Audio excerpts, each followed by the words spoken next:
Hello student, my name is Manish. मैं इस video पर बात करने वाला हूँ एंडलाइन आकलन 2021-22 कक्षा 8वीं विषय सामाजिक विज्ञान के बारे में बताने वाला हूँ। तो स्टूडेंट वीडियो को लाइक, शेयर और यूट्यूब चैनल को सब्सक्राइब कर ले। Let's start the video.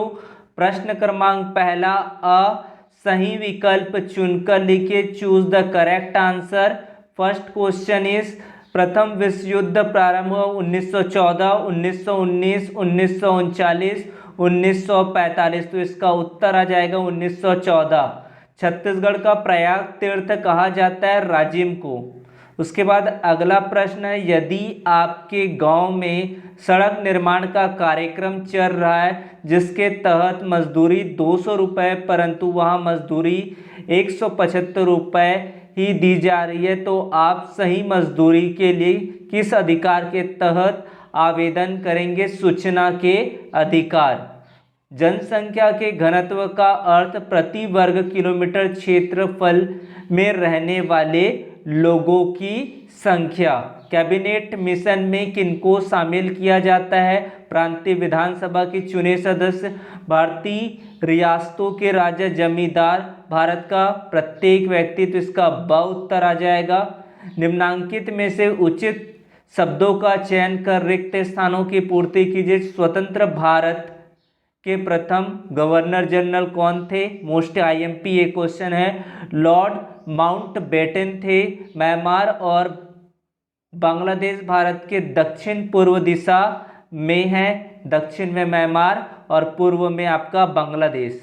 उसके बाद शिक्षा के क्षेत्र में संयुक्त राष्ट्र संघ का डैश संगठन कार्य कर है? यूनेस्को, विश्व स्वास्थ्य संगठन। एक ही जैसे काम के लिए महिलाओं और पुरुषों को कम मजदूरी देना उनके डैश के अधिकार का उल्लंघन है? समानता आ जाएगा। विदेशी यात्रा के लिए पासपोर्ट के अतिरिक्त डैश की आवश्यकता होती? किसकी आवश्यकता होती? वीज़ा की आवश्यकता होती। कहीं विदेश में यात्रा करना है तो उनके लिए वीज़ा लगता है। उसके बाद स्वतंत्रता आंदोलन में भाग लेने वाले गरम दल के 4 नेताओं के नाम लिखिए। Very very most IMP question है। तो पहला लाला लाजपत राय, लाल बाल पाल थे आपका। लाला लाजपत राय, बाल गंगाधर तिलक, विपिन चंद्र पाल, अरविंद घोष और भी लोग थे जिनको बारे में आप जानते हैं तो लिख सकते हैं। ये दंड आरेख दिया गया, इसके आधार पर उत्तर देना। ये भी मोस्ट आईएमपी क्वेश्चन है, इसको भी आप अच्छे से कर लेंगे। तो इसमें ऐसे देशों के नाम लिखे जिनकी जनसंख्या 200 मिलियन से कम है। ब्राजील, पाकिस्तान, बांग्लादेश, नाइजीरिया, रूस और जापान। भारत की जनसंख्या कितनी है? 1200 मिलियन। तो यहाँ पर भारत की जनसंख्या हमको देखना है, तो यहाँ पर कितना है? 1200 मिलियन। उसके बाद आपका सबसे प्राचीन नाट्यशाला छत्तीसगढ़ में कहाँ स्थित है? इस स्थान पर कालिदास ने किस ग्रंथ की रचना की? छत्तीसगढ़ के रामगढ़ सरगुजा जिले में सबसे प्राचीन नाट्यशाला है। ये आपको एक चित्र दिया गया, ये भी मोस्ट आईएमपी क्वेश्चन है, ये भी आप अच्छे से कर लेंगे। इस तरह के आकलन क्वेश्चन आपके एग्जाम पर पूछे जा सकते हैं। तो इसमें आपका आ जाएगा, यह कार्यक्रम विश्व स्वास्थ्य संगठन द्वारा चलाया जा रहा है, WHO के द्वारा। इस कार्यक्रम का नाम पल्स पोलियो टीकाकरण है। पोलियो बीमारी के उन्मूलन के लिए यह कार्यक्रम चलाया जा रहा है। 5 वर्ष तक के बच्चों को पोलियो की दवा पिलाई जाती है। तो मोस्ट आईएमपी क्वेश्चन है, अच्छे से इसको याद करें। उसके बाद भारत के स्वतंत्रता आंदोलन में वीर नारायण सिंह की भूमिका का वर्णन, ये भी मोस्ट आईएमपी क्वेश्चन है। वीर नारायण सिंह सोना खान के जमींदार थे। उन्होंने अंग्रेजों के अत्याचार व अन्याय का विरोध किया। वे 1857 क्रांति के नेता थे।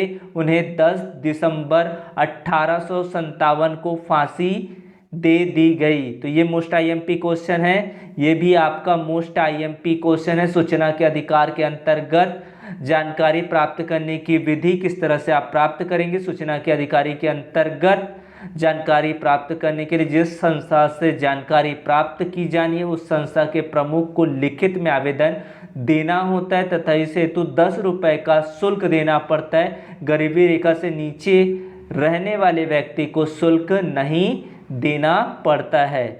बाकी अगर क्वेश्चन का अगर आपको सॉल्यूशन चाहिए तो कमेंट पर मैसेज कर सकते। संयुक्त राष्ट्र संघ के गठन की आवश्यकता क्यों पड़ी? छत्तीसगढ़ में राजनीतिक विकास किस प्रकार हुआ उसके बारे में आपको उत्तर करने थे। सूचना के अधिकार के अंतर्गत सरपंच से जानकारी प्राप्त नहीं होने पर किकिरदा के मजदूरों ने क्या किया और इसका परिणाम क्या हुआ, ये भी मोस्ट इम्पॉर्टेंट आप देख सकते हैं। गांधी जी के असहयोग आंदोलन का देश पर क्या प्रभाव पड़ा, ये वेरी वेरी इंपॉर्टेंट क्वेश्चन है, इसको आप अच्छे से कर लीजिए। भारत का विभाजन देशवासियों के लिए अत्यंत दुखद घटना थी, कैसे आपको समझाना है।